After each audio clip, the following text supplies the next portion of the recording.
जय हिंद दोस्तों। आज भारत के अंदर 1 लाख करोड़ का एक डिफेंस एक्विजिशन प्रोजेक्ट बहुत जल्द कुछ ही दिनों के अंदर एक्सेप्टेंस ऑफ नेसेसिटी इशू होने वाला है, ऐसा खुलासा हुआ है। और पाकिस्तान का डिफेंस मिनिस्टर ने आज भारत को गीदड़ भभकी दे दी है। एक वॉर हो जाएगा अगर भारत इंडस वाटर ट्रीटी पे अभी कोऑपरेट नहीं करेगा करके आज ये धमकी भी आई है।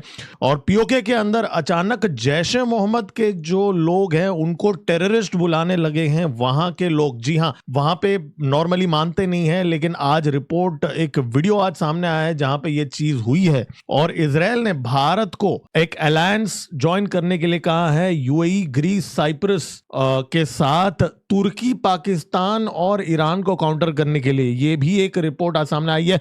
और इन सब के बीच में पाकिस्तान अब ये इंडस वैली हेरिटेज को लेके एक रेथोरिक बढ़ा रहा है और जो उनका कॉन्फ्रेंस हुआ है उससे जुड़ी हुई कुछ नई खुलासे आज हुए हैं। और पाकिस्तान का एक आईएसआई का टेरर मॉड्यूल बस्ट हो चुका है दिल्ली के अंदर।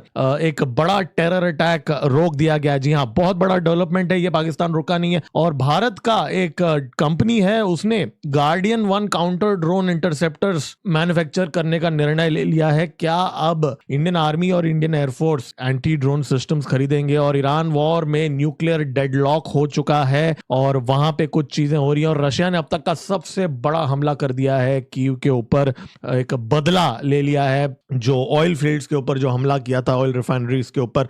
और बांग्लादेश ने अब यूरोपियन यूनियन का जो रिजेक्टेड माल है पाकिस्तान का चावल, वो खरीदने का निर्णय ले लिया है। और अब बोला है कि जी हम भारत से नहीं खरीदेंगे, हम रिजेक्टेड माल खरीदेंगे कंगलू पाकिस्तान से।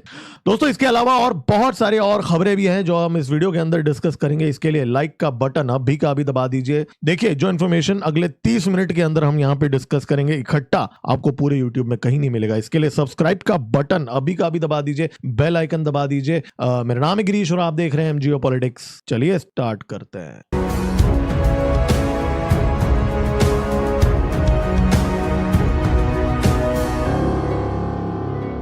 देखिए, आज हम शुरुआत करेंगे इस खबर से कि हमारी जो मिनिस्ट्री ऑफ डिफेंस है वो अब फ्राइडे के दिन एक बहुत बड़ा प्रपोजल क्लियर करने वाली है। Acceptance of necessity, 1 lakh crore का अप्रूवल यहां पे मिलने वाला है। बहुत सारे डील्स हैं इंडियन एयरफोर्स के लिए, इंडियन नेवी के लिए। लेकिन इन डील्स के अगर हम डिटेल्स देखेंगे तो माना जा रहा है प्रोजेक्ट कुशा और MR SAM और आकाश नेक्स्ट जनरेशन के कुछ ऑर्डर्स दिए जा सकते हैं। और low level light weight radars और air defence tactical control radars, Bharat electronics को यहां फायदा होने वाला है। डील्स आने वाली हैं, स्टॉक मार्केट में भी आज थोड़ी उछाल आई है। तो ये जो डिफेंस स्टॉक्स हैं, भारत इलेक्ट्रॉनिक्स का यहां पे नाम बार बार आ रहा है। और इतना ही नहीं, आर्मर्ड व्हीकल्स का भी यहां ऑर्डर दिया जा सकता है। और आर्टिलरी, जी हां, K9 वज्रा की बातें हो रही हैं इस समय, K9 वज्रा का भी ऑर्डर दिया जा सकता है। नाग सिस्टम, वैभव एंटी टैंक माइंस भी यहां पे ऑर्डर दिए जा सकते हैं। और नेवी की बात करें तो मूल्ड माइंस, जी हां, जो माइंस इस समय ईरान बिछा रहा है जो ईरान कॉन्फ्लिक्ट के अंदर, वैसे ही कुछ माइंस का भी यहां ऑर्डर देने की अंदर की खबरें आ रही हैं। हालांकि ये कंफर्म्ड नहीं है कि एग्जैक्ट ऑर्डर्स क्या होंगे, लेकिन हम इस चैनल में जरूर ट्रैक करेंगे। और इलेक्ट्रॉनिक वॉरफेयर के भी इनफैक्ट सिस्टम्स यहां ऑर्डर करने वाले। लेकिन यहां गौर करने वाली बात है यह है कि 1 लाख करोड़ का यहां पे एक अमाउंट सामने आया है। मैं आपको याद दिला दूं, ऑलरेडी इस साल हमने फरवरी के महीने में 3,60,000 करोड़ का हमने डिफेंस एक्विजिशन काउंसिल ने एक्सेप्टेंस ऑफ नेसेसिटी दिया है। फरवरी के महीने में 3,60,000 करोड़। फिर मार्च के महीने में वापस 2.38 लाख करोड़ का वापस ऑर्डर दिए हैं। इसके अंदर राफेल से लेके एंटी शिप मिसाइल्स से लेके long range surface to air system से लेके धनुष गन सिस्टम से लेके बहुत सारे ऑर्डर्स हमने दिए हैं। फिर अब रिसेंटली खबर आई थी कि हम 2 बिलियन डॉलर के ड्रोन्स खरीद रहे हैं। इस साल ऑलरेडी 300 मिलियन डॉलर के हमने ड्रोन्स के ऑर्डर्स ऑलरेडी दे दिए हैं। तो यहाँ तैयारी किस चीज की चल रही है? मतलब इतना ज्यादा तैयारी हमने कभी नहीं देखा, मतलब पिछले 75 सालों में। और ये तो इस साल की बात कर रहा हूं मैं। पिछले साल की अगर मैं बात करूं तो 6,73,000 करोड़ करोड़ का एओएन्स इशू हुए हैं पिछले फिस्कल ईयर के अंदर। 503 कैपिटल प्रोक्योरमेंट कॉन्ट्रैक्ट्स, इनमें से ऑलमोस्ट 2.28 लाख करोड़ का ऑलरेडी अप्रूवल भी दे दिया है। तो ये पूरा सामग्री इस समय यहाँ पे इमरजेंसी बेसिस पे खरीदा जा रहा है। और मैं आपको वापस याद दिला दूं जो हमने इस चैनल में पिछले 2 महीने में कवर किया है। हमने अभी जो मिनिस्ट्री ऑफ डिफेंस ने फाइनेंशियल पावर्स को डेलीगेट किया है, इंडियन आर्मी के जो अब जीओसी लेवल के कमांडर्स डिसीजन ले सकते हैं एक्विजिशन के, डीआरडीओ को भी डेलीगेशन दे दिया गया है। ऐसा लग रहा है कोई बहुत फास्ट गति में यहाँ पे तैयारी की जा रही है। तो ये एक आज मेरे हिसाब से तो सबसे बड़ा यहाँ पे आज का खबर तो यही है कि ये चीज यहाँ पे चल रही है। और इन सब के बीच में आज ही के दिन अगर हम देखें, पाकिस्तान ने आज जो उनका जो बुड़बक जो है ख्वाजा आसिफ जो है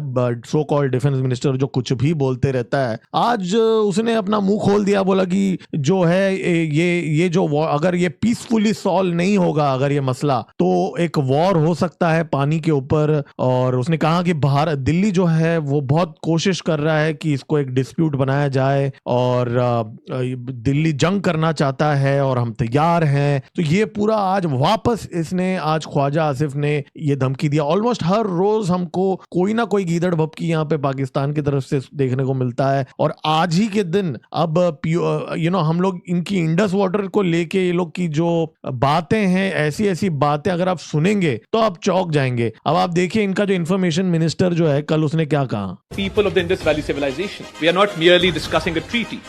We are people of Indus Valley Civilization. ठीक है, अचानक ये लोग people of Indus Valley Civilization बन चुके हैं, राइट? और आज भी सोशल मीडिया के अंदर एक ब्लिट्सक्रिग हो गया कि सारे के सारे पाकिस्तानी आज टूट पड़ गए कि हम इंडस वैली हैं, हम इंडस वैली के बच्चे हैं। The lifeline of more than 240 million people. And if you go back into history, the Indus water civilization defines us as a people. Whenever I go abroad, I often tell my counterparts that we are the people of the Indus Valley Civilization. We are the people of Indus Valley Civilization. कल तक तो तुर्क थे, अफगानी थे, अपने सारे missiles का नाम अफगानियों पे रख दिया, पर्शियन बन गए, और आज अचानक इंडस वैली। तो आज ये पूरा नैरेटिव चल रहा था सोशल मीडिया के अंदर, जो हमने कल ही डिस्कस किया, मैं वापस रिपीट नहीं करूंगा। लेकिन एक इंटरेस्टिंग खबर आज पीओके से ये मुझे दिखी कि जो जैक का जो लीडर है, जॉइंट अवामी एक्शन कमेटी, सरदार अमन खान, उसने आज एक इंटरेस्टिंग बात कही। अब ये सुन लीजिए थोड़ा सा। इनसे कहता हूं, आज भी मीडिया की मौजूदगी में कहता हूं,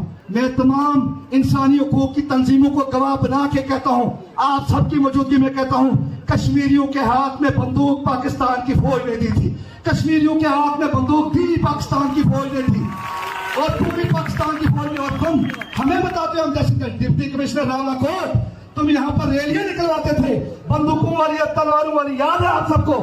याद है? तो इन्होंने क्लियरली कह दिया है कि पाकिस्तान ऑक्युपाइड कश्मीर के अंदर बंदूकें पाकिस्तान आर्मी ने ही इन लोगों को दिए हैं, और अब इन्हीं लोगों को टेररिस्ट बुलाया जा रहा है। लेकिन अभी सबसे चौंका देने वाली बात आगे आप सुनिए। नहीं है, सबको याद है, तुम रैलियां निकलवाते थे दहशतगर्दों के खिलाफ, तुम हमारे खिलाफ फतवे जारी करवाते थे, तुम हमें बताओगे कि दहशतगर्द एक्शन। तो यहाँ पे बातों बातों में अचानक जैश ए मोहम्मद का इन लोगों ने नाम ले लिया। इन्होंने कहा कि पिछले साल जैश ए मोहम्मद का रैली निकाला, जहां पे AK-47 लेके जैश ए मोहम्मद के कार्डर यहाँ जाते थे, तो वो, लेकिन बातों बातों में इसने उनको टेररिस्ट कर दिया, दहशतगर्द बोल दिया। अब नॉर्मली क्या है ना, जो पाकिस्तान ऑक्युपाइड कश्मीर के अंदर जो रेडिकलाइज्ड लोग हैं, उनके लिए जैश ए मोहम्मद और लश्कर ए तैयबा फ्रीडम फाइटर्स है, एक नैरेटिव है। लेकिन आज यहाँ पे 80,000 लोगों के सामने ये जो लीडर है उनका, सरदार अमन खान, इसने कहा कि जी ये टेररिस्ट है। तो ये छोटी छोटी चीजों को यहाँ नोटिस करने वाली बात है। तो यहाँ नैरेटिव शिफ्ट हो रहा है पीओके के अंदर कि ये जो लोग हैं, ये लोग फ्रीडम फाइटर नहीं है, ये लोग टेररिस्ट बोला जा रहा है खुलेआम यहाँ पे। और आज इसने ये भी कह दिया कि 38 डिमांड्स मीट नहीं हुआ तो मुजफ्फराबाद तक जाएंगे, अगर बाद हमें पाकिस्तान को खाली करना पड़ेगा पीओजे के। लिटरली ये बात वो बोल रहा है। और ये रैली आज हुआ कब, ये 80,000 लोग कब आए, ये उनका लीडर जो शौकत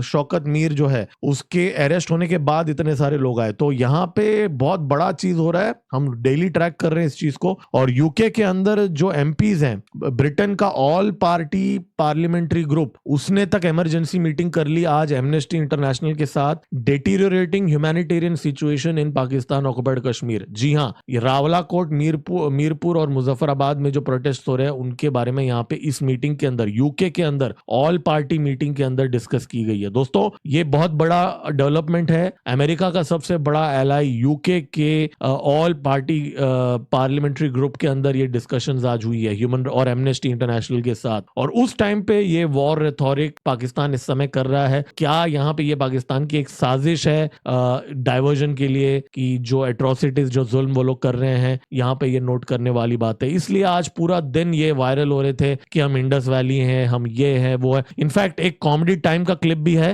तो चलिए आज थोड़ा कॉमेडी टाइम जल्दी कर लेते हैं या थोड़ी देर बाद आपको दिखा देता हूँ। एक कॉमेडी टाइम का क्लिप भी है जहां पे इनफैक्ट चलिए अभी देख लेते हैं। आप ये क्लिप सुन लीजिए ये क्या बोल रहा है। ये वहां का कमेंटेटर है। 2025 के अंदर जंग के दौरान पूरी इंडिया की बिजली बंद कर दी गई थी और उनके जो उनके पावर का सिस्टम है उसको इतना ज्यादा ब्रेक कर दिया गया था कि उनके डैम्स जो थे उनके स्पिल्स वे खोल दिए गए थे और पाकिस्तान के अंदर पानी आना शुरू हो गया था। उन्होंने कहा ये बड़े खौफनाक है तो बच के रहे। और इसके साथ साथ उनके ब्राह्मोस उनके मिसाइल थे उनको हैक करके एक अफगानिस्तान फेंक दिया था, बाकी सारे के सारे इंडिया के अंदर गिर गए थे जो पाकिस्तान के ऊपर गिरने थे। तो उन्होंने उस वक्त भी बताया पाकिस्तान ने और आज भी पाकिस्तान के नौजवानों ने बताया कि आपके तो टीवी चैनल्स भी महफूज नहीं है। भाई ये बोल रहा है कि डैम का उस टाइम पे हैक करके हमने गेट्स खोल दिए थे ऑपरेशन सिंदूर के टाइम पे, और ब्रह्मोस को हैक करके एक अफगानिस्तान भेज दिया और दूसरा कहीं और। मतलब ये तो इनका नैरेटिव है पाकिस्तानियों का। एनीवेज खैर, तो आज ये पाकिस्तान की तरफ से तो आज ये गीदड़ भपकी और ख्वाजा आसिफ और ये चीजें आज डिस्कस हुई।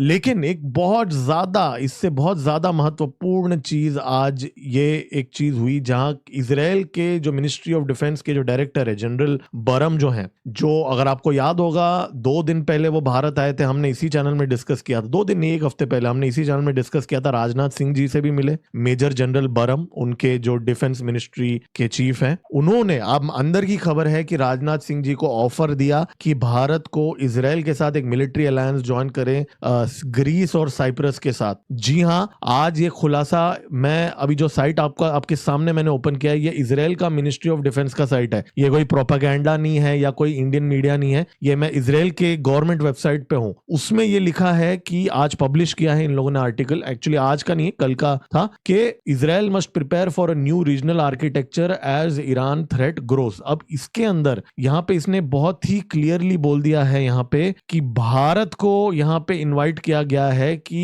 As a strategic military partner इस रीजन के अंदर बैलेंस करने के लिए। अब ये इजराइल का यहां पे इस समय मानना यह है कि अमेरिका के पास आर्म्स एंड एम्युनिशंस खत्म हो रहे हैं, उनके पास खुद का स्टॉक पाइल नहीं है, और दूसरा ईरान का कुछ ना कुछ पीस डील इस समय हो रहा है, और ईरान एक अधमरा शेर बोल लीजिए या एक जानवर बोल लीजिए, उसको छोड़ दिया गया है, तो वो वापस मलम पट्टी लगा के इनके ऊपर मोर्चा करने आ जाएगा ईरान। तो ऐसा इजराइल ने कहा है, और इसने ये भी कहा कि हम अमेरिका के ऊपर डिपेंडेंट नहीं रह सकते, हमें अपना खुद का यहाँ पे सिक्योरिटी आर्किटेक्चर बनाना है, और उसमें इंडिया एक महत्वपूर्ण भूमिका निभा सकता है ग्रीस साइप्रस के साथ और यूएई के साथ। जी हाँ, यूएई का भी यहाँ पे नाम लिया है। एक ब्रॉडर अलायंस की जरूरत है, लेकिन यहाँ पे नाम डायरेक्टली तुर्की और ईरान का तो नहीं लिया, लेकिन ये बहुत समझी बात है कि इस समय पाकिस्तान तुर्की मिलके एक एक्सेस बना रहे हैं। हमने ऑलरेडी R4 अलायंस का डिस्कशन कर लिया है, इजिप्ट और सऊदी अरेबिया के साथ पाकिस्तान ये काम कर रहा है, और ईरान के साथ अगर पीस डील हो जाता है तो ऑब्वियस सी बात है इन्हीं की बात यहाँ चल रही है। तो यहाँ पे इजराइल ने ये भी कहा, और मैं आपको बता दूं बार बार इजराइल के चक्कर लग रहे हैं, हमारे एल्बिट सिस्टम से लेके नाइब से लेके बहुत सारी भारत की कंपनीज इजराइल की कंपनीज के साथ मास स्केल पे, इनफैक्ट शिरडी के अंदर महाराष्ट्र के अंदर एक मिसाइल एक डिफेंस कॉम्प्लेक्स बन रहा है इस समय, और ऐसे तमिलनाडु के अंदर रडार्स बन रहे हैं। तो ये पूरा यहाँ पे फुल फ्लेज्ड अलायंस हो रहा है। अब चाहे हमें पसंद हो ना हो, आप एग्री करें ना करें, ये रियलिटी है, क्योंकि अगर पाकिस्तानी जो है तुर्की के साथ मिलके अपना अलायंस करते हैं इस रीजन के अंदर, तो यहाँ पे ये चीज होना ही है। कुछ चीजें हर एक चीज हमारे हाथ में भी नहीं होती है, सिचुएशंस की भी यहाँ बात है। और इजराइल के डेप्यूटी फाइनेंस मिनिस्टर ने आज ये कहा कि भारत को समझना चाहिए कि टेररिस्ट ग्रुप्स जो हैं वो कैसे ऑपरेट करते हैं। तो ऐसा एक नैरेटिव बनाया जा रहा है। आज इजराइल के डेप्यूटी फॉरेन मिनिस्टर ने भी ये स्टेटमेंट दिया। तो ये सारी चीजों को हमें कनेक्ट करके देखने की जरूरत है, ये आइसोलेशन में नहीं हो रहा है, ये सारी चीजें एक क्लियर कट पैटर्न यहाँ पे हमें दिख रहा है यहाँ पे। तो ये एक बहुत ही महत्वपूर्ण स्टोरी है आज का। और लेकिन मैं आपको बता दूं, आज एक बहुत बड़ी डेवलपमेंट हुई है। मोदी जी और जापान के प्राइम मिनिस्टर ताकाइची के बीच में आज जो मीटिंग हुई, उस मीटिंग के अंदर वैसे तो बहुत सारी चीजें डिस्कस हुई, लेकिन आज डिफेंस को लेके एक बहुत बड़ा अनाउंसमेंट आज हुआ है। वैसे देखिए, ये एमओयू पिछले साल साइन हुआ था, लेकिन आज ये पक्का हो गया। यूनिकॉर्न स्टेल्थ एंटेना का जॉइंट डेवलपमेंट चल रहा है जापान और भारत के बीच में। जी हाँ, ये आप देख रहे हैं वॉरशिप के ऊपर, ये है यूनिकॉर्न। इसी खास बात यह है कि जो भी बहुत सारे जो इक्विपमेंट वॉरशिप्स के अंदर होते हैं, उसको यूनिफाई करके ये एक डिवाइस के अंदर फिट हो जाता है। तो ये जो चीज है, ये भारत और जापान के बीच में को डेवलपमेंट चल रहा है। अगले 2 साल के अंदर ये ऑलरेडी डिप्लॉयमेंट में जा सकता है भारत के वॉरशिप्स के अंदर। तो ये एक बहुत बड़ा डिफेंस का आज हम लोग आज कॉन्ट्रैक्ट साइन हुआ है। इसके अलावा अगर हम बात करें एआई सेमीकंडक्टर्स के अंदर भी बहुत सारे एमओयू साइन हुए। इनफैक्ट यहाँ पे हम देख लेते हैं कि एक पूरा यहाँ पे भारत और जापान के बीच में ये देखिए $1 ट्रिलियन का इन्वेस्टमेंट इस समय अगस्त महीने से लेके अभी तक हुआ है। 120 एमओयूज हैं। अगर कुछ नामचीन डील्स की अगर मैं बात करूं, एलएनटी और ग्रीन अमोनिया का Kandla port, Suzuki, Shriram finance, फुजी film, Toyota, तो बहुत सारे यहाँ पे एग्रीमेंट, आई स्पेस, तो बहुत सारे एग्रीमेंट्स हैं। और हमेशा की तरह एमईए ने आज ये भी 16 आउटकम्स भी बता दिए हैं कि एक तो अपना इकोनॉमिक सिक्योरिटी है, artificial intelligence, energy, Diplo 75 years हो गया। बैटरीज के ऊपर भी काम चल रहा है दोस्तों। चाइना ने बैटरी का सप्लाई चेन रोक के रखा हुआ है, तो अब हम जापान से बैटरीज लेंगे। Medical device, pharmaceuticals, mineral exploration, raw rare earth minerals की प्रोसेसिंग भी यहाँ पे चल रही है। बायोगैस के ऊपर लेके बहुत बड़ी ये है, माना जा रहा है कि हजारों बायोगैस के प्लांट्स लगने वाले हैं जापान के भारत के अंदर। तो ये सारी चीजें आज यहाँ पे डिस्कस हो रही है ताकाइची के साथ। और मोदी जी ने आज ये भी बोला कि ताकाइची मेरी बहन है। जी हाँ, अब मेलोनी जी जो हैं, उनको कभी ऐसा नहीं बोला कि वो बहन है, लेकिन ताकाइची जी को उन्होंने मोदी जी ने कहा मेरी बहन है,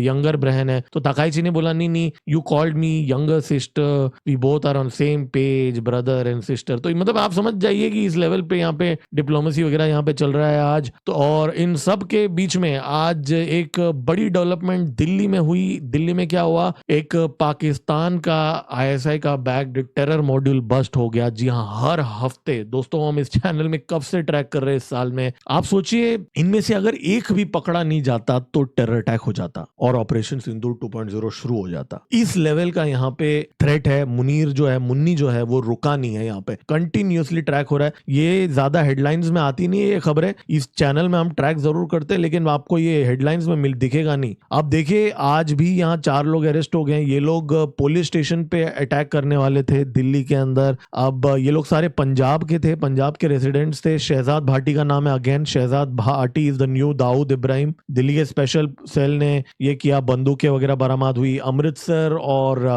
तरन वाले इलाके से ये लोग थे, पंजाब के लोग थे। ये लोग बॉर्डर के एरिया में रहते थे। वहां से पाकिस्तान के द्वारा ड्रोन से ये वेपन्स भेजे गए। ये लोग वो वेपन्स लेके दिल्ली में आए और फोटो और वीडियो खींच रहे थे जब इनको अरेस्ट कर दिया हमारे एजेंसीज ने। तो एनआईए ने आज इनको अरेस्ट करते, तो आप सोचिए, दिल्ली पुलिस के स्पेशल सेल ने अरेस्ट किया। तो आप सोचिए किस लेवल का थ्रेट है यहाँ पे भारत। कभी भी हो सकता है 2.0 अगर ये हो जाता, लेकिन तो इसका मतलब ये है कि मुन्नी जो है वो जानबूझ के यहाँ पे कुछ करना चाहता है। अब वो क्यों करना चाहता है, क्या है उसका कारण, उसको क्या ट्रंप का यहाँ पे उसको लग रहा है बैकिंग मिलेगा और ट्रंप उसको आके बचा लेगा क्या उसको, या ये कारण है, वो देखने वाली बात है यहाँ पे। तो ये आज चीज यहाँ पे हुई है। और अमेरिका की आज ईरान वॉर को लेके आज अगर हम बात करें तो ईरान वॉर में अब ऐसा हो गया है कि जो टॉक्स चल रही हैं दोहा के अंदर, उसके अंदर टॉक्स खत्म हो गया है। एक टेम्पररी ब्रेक लिया जा रहा है, वो खमेनी के फ्यूनरल के बाद में डिस्कशन होगा। और न्यूक्लियर पे आज भी डेडलॉक है। Most Gulf market in red as US Iran negotiations show little headway. तो मतलब कोई हेडवे है नहीं यहाँ पे, न्यूक्लियर पे अभी भी डिस्कनेक्ट है। तो चल क्या रहा है यहाँ किसी को समझ में नहीं आ रहा है। मतलब कतर बोल रहा है there is a good progress, लेकिन ऑन ग्राउंड रॉयटर्स का रिपोर्ट है गल्फ का मार्केट सारे रेड में है, नेगोशिएशंस में कोई हेडवे नहीं है। तो यहाँ सिर्फ टाइम बाय किया जा रहा है दोस्तों। अब वो जो चीनी विशेषज्ञ है, जो पता है ना, नॉस्ट्राडामस जो है, वो ये बोलता है कि जी 6 लाख ट्रूप्स अमेरिका रेडी कर रहा है इन्वेजन के लिए। जी हाँ, अमेरिका टाइम बाय कर रहा है यहाँ पे। अब ऐसी भी बातें इस समय आ रही हैं, ऐसी भी रिपोर्ट्स इस समय खबरें यहाँ पे आ रही हैं, तो ईरान को लेके ये चीज हो रही है। और इन सब के बीच में अमेरिका के आज डोनाल्ड ट्रम्प ने कह दिया है कि जी नेटो में अमेरिका सबसे बड़ा स्पेंडर है, अमेरिका $1 ट्रिलियन स्पेंड करता है, और यूनाइटेड किंगडम तो देखो सिर्फ $90 बिलियन करता है, फ्रांस तो सिर्फ $60 बिलियन करता है, इटली तो 40 करता है, और जर्मनी तो उससे भी कम करता है। तो आज ये नेटो को लेके एक इसने पोस्ट किया। ये इसने पोस्ट क्यों किया? क्योंकि नेटो का समिट हो रहा है तुर्की के अंदर। तो तुर्की के अंदर अब नेटो, आप सोचिए ट्रम्प का दिमाग देखिए, ये भारत के खिलाफ पाकिस्तान का कार्ड यूज करता है, पाकिस्तान के खिलाफ भारत का कार्ड यूज करता है, चाइना के खिलाफ भारत का कार्ड यूज करता है, G2 का कार्ड यूज करता है भारत के ऊपर। और आज आप सोचिए उसका जो ट्रस्टेड एलाई नेटो के जो देश हैं उनको, उनके सामने ये टर्की जिहादी का कार्ड यूज करता है ये डोनाल्ड ट्रम्प। तो आप सोचिए ये किसी का नहीं है। इसलिए आज ऐसी हालत हो गई है कि इजराइल तक बोल रहा है कि जी हमें अलग से अपना सिक्योरिटी आर्किटेक्चर बनाना पड़ेगा, अमेरिका के छत्र छाया से बाहर निकलना पड़ेगा, क्योंकि अमेरिका का अपना एजेंडा होता है। ये इजराइल ये बात अगर बोल रहा है तो आप सोचिए, हालांकि इजराइल का लॉबी कंट्रोल करता है, वो एक अलग कॉन्वर्जेशन है अमेरिका को, लेकिन आप सोचिए कि इस समय ये तो हालत है। और भारत को लेके एक देखिए कल, वैसे तो ये कल का खबर है, लेकिन आज मैं आपको बताऊंगा, ये कल हमने डिस्कस नहीं किया था। जो यूएस सेनेटर ने कहा कि जी कौन ज्यादा ट्रस्टवर्दी है, भारत या चाइना, तो उसने एग्जांपल के तौर पे देखा, ये देखो जी फोन, मंच पे बैठ के उसने बोला ये देखो जी ये फोन है, ये फोन जब मैं चाइना जाता हूं लेके ही नहीं जाता हूं, लेकिन मैं जब भारत जाता हूं तो फोन लेके जाता हूं। तो इतना तक मैं ट्रस्ट नहीं करता हूं चाइना को, लेकिन भारत के अंदर देखो मैं इतना ट्रस्ट करता हूं। तो ये एक वैलिड पॉइंट है। लेकिन ये सारी चीजें अमेरिका इस समय क्यों बात कर रहा है? वेल, इस समय इसलिए बात कर रहा है, पीयूष गोयल जी ने बोल दिया है कि सिर्फ 1% बचा हुआ है ट्रेड डील। सेर्गियो गोर ने भी कल बोला था 1% बचा हुआ है, आज पीयूष गोयल जी भी बोल रहे हैं सिर्फ 1% बचा हुआ है। इसका मतलब ये डील हो चुका है। तो इसलिए अचानक भारत को लेके मीठी मीठी बातें की जा रही है। यहाँ पे ट्रम्प का जो नेगोशिएशन क्या यहाँ पे खत्म हो रहा है, क्या टॉयलेट पेपर पाकिस्तान को पहुंचने के बाद डोनाल्ड ट्रम्प फेंक देगा या उस टॉयलेट पेपर को रीयूज करेगा भारत के खिलाफ, ये देखने वाली बात है। मुन्नी जो है वो जरूर आजमाएगा इस चीज को। और इन सब के बीच में भारत ने, हमने आज एक नोटैम इशू कर दिया है, एक बहुत बड़ा एयरफोर्स का एक्सरसाइज होगा पाकिस्तान बॉर्डर के पास। जी हाँ, महाराष्ट्र के कोस्ट के सामने 28,000 ऑल्टीट्यूड के अंदर होगा। राजस्थान, इनफैक्ट राजस्थान और गुजरात के सामने होगा ये एक्सरसाइज। 7 जुलाई से लेके 10 जुलाई तक ये मिलिट्री ड्रिल्स इशू कर दिए गए हैं यहाँ पे इन सब के बीच में। और अगर हम बात करें, आज इंडियन नेवी भी थोड़ा एक्शन में थी। INS त्रिकंड जो है वो गल्फ ऑफ एडन के अंदर एक एंटी पायरेसी ऑपरेशन उन्होंने किया। MV गोल्डन आर्सेनल नाम का एक फ्लीट था, उसके अंदर कुछ पायरेट्स वहां घुसने की कोशिश कर रहे थे। इंडियन नेवी के मार्कोस जो है, कमांडोज जो हैं, वो अंदर घुस गए, उन्होंने बचा लिया वहां पे। INS त्रिकंड भी वहां पे घूम रहा था। तो ये मेजर रेस्क्यू ऑपरेशन आज यहाँ पे हो गया। लेकिन एक बहुत ही दिलचस्प चीज आज सामने आई है। भारत की एक कंपनी है पारस डिफेंस, उन्होंने अब गार्डियन 1 काउंटर ड्रोन इंटरसेप्टर का एक एग्रीमेंट साइन किया अमेरिकन कंपनी के साथ, जो ऑटोनोमस पावर कॉर्पोरेशन, जो डोनाल्ड ट्रंप का जो एक्स एडवाइजर चलाता है। डोनाल्ड ट्रंप का एक्स एडवाइजर यूक्रेन की कंपनी के साथ उसने टाइप किया था, ये जो बंदा है, उस कंपनी के साथ आज पारस डिफेंस ने किया, जबकि इनके पास इंडियन आर्मी एंड एयरफोर्स से कोई इसका कॉन्ट्रैक्ट नहीं है। तो मतलब ये 1 साल का कॉन्ट्रैक्ट है। अगले 1 साल में ये लोग एक्सपेक्ट कर रहे हैं कि इंडियन आर्मी या एयरफोर्स ऑर्डर देगा इस इंटरसेप्टर को। मैं आपको बता दूं, ये एक इंटरसेप्टर से यूक्रेन ने 70% रशिया के शाहिद ड्रोन्स का इंटरसेप्शन किया है। ये बहुत ही महत्वपूर्ण ड्रोन है जो भारत को भी अब मिल सकता है। ट्रंप का एक्स एडवाइजर ओन करता है इस कंपनी को, तो भाई अब यूएस से डील करना है तो भाई ट्रंप के बंदों के कंपनी के साथ भी काम करना पड़ता है आजकल। तो ये है conflict of interest Donald Trump का। खैर, आज हमारे नए आर्मी चीफ मिले राजनाथ सिंह जी के साथ टेक ओवर करने के बाद, तो आज ये भी चीज आज हुई। तो आज इन सब के अलावा आज 2 और बड़ी खबरें आज ये हुई हैं। एक तो आज ये है कि रशिया के अंदर अब इतने बड़े अटैक्स यूक्रेन ने कर दिए कि अब रशिया ने कीव के ऊपर आज हमला कर दिया, 20 से ज्यादा लोगों को मार डाला। और ये तो ऑफिशियल नंबर है, अभी ऑन ग्राउंड खबर है कि बहुत सारे 50 से 100 लोग मारे गए हैं। कीव के शहर के अंदर 30 लोकेशंस पे हमला किया, अब तक का सबसे बड़ा हमला है कीव के ऊपर। पुतिन एकदम बरस गया यहाँ पे कीव के ऊपर। तो आज ये एक बहुत बड़ा एस्केलेशन यहाँ पे आज देखने को मिला है। तो इन सब के बीच में आज एक और भी दिलचस्प चीज यहाँ पे हुई है कंगलुओं को लेके। जी हाँ, अब कंगलुओं ने क्या किया है यहाँ पे, जो यूरोपियन यूनियन ने पाकिस्तान का जो चावल को रिजेक्ट कर दिया था क्योंकि उसके अंदर पेस्टिसाइड्स बहुत ज्यादा हैं, लीवर का डिसीज होता है, वो ऐसे टाइप के पेस्टिसाइड्स थे। और वो जो पेस्टिसाइड वाला जो माल है 50,000 टन का, वो कंगलुओं ने बोला नहीं जी हम ले लेंगे। तो भिखारी का अनाज लेगा कंगलू, भिखारी का अनाज लेगा कंगाल कंगलू। तो आज ये पाकिस्तान का जो रिजेक्टेड माल बांग्लादेश ले रहा है, लेकिन भारत से नहीं ले रहा है। जी हाँ, अब ये मैं क्यों आपके साथ शेयर कर रहा हूं, क्योंकि अब रिसेंटली एक बांग्लादेश की इंफॉर्मेशन, उनकी भी इंफॉर्मेशन मिनिस्ट्री जो है, उसने एक ट्वीट किया कि हम ये फेक न्यूज है कि भारत बांग्लादेश को राइस सप्लाई कर रहा है। जी हाँ, फेक न्यूज है जो भारत के सोशल मीडिया हैंडल्स फैला रहे हैं। तो उन लोगों ने वो रिजेक्ट किया। और अगर वो सच है कि भारत का चावल वो मना कर रहे हैं और अगर पाकिस्तान से यूरोपियन यूनियन का पेस्टिसाइड वाला रिजेक्टेड माल ले रहे हैं तो अच्छा है जी, बहुत बढ़िया बात है, और ले लो। मैं तो बोलता हूँ और ले लो, बस उसके बाद में मेडिकल वीजा के लिए भारत में अप्लाई मत करना, बस चाइना चले जाना ना। आजकल आपका नया दोस्त है, पाकिस्तान नया दोस्त है, तो मेडिकल वीजा भी पाकिस्तान का ले लो ना, वहां चले जाओ, भारत में मत आओ बस। और ढाका जो है, मतलब उन्होंने आज आरोप भी लगाया है बीजेपी ने कि रात के अंधेरे में भारत पुश कर रहा है। ये पाकिस्तानी और कंगलू जो है दोनों एक ही बात करते हैं, रात के अंधेरे में चोर आते हैं। बिल्लो बोल रहा था ना पाकिस्तान में, तो कंगलू भी वही बोलने लगे कि रात के अंधेरे में भारत ऐसा पुश कर रहा है। तो ये है इन लोगों का चीज। और आज तो ये बहुत सारे अपडेट्स थे। तो 27 मिनट्स में आज मैंने आपको सारे के सारे आज के जो अपडेट्स हैं वो मैंने आप लोगों को दे दिया है।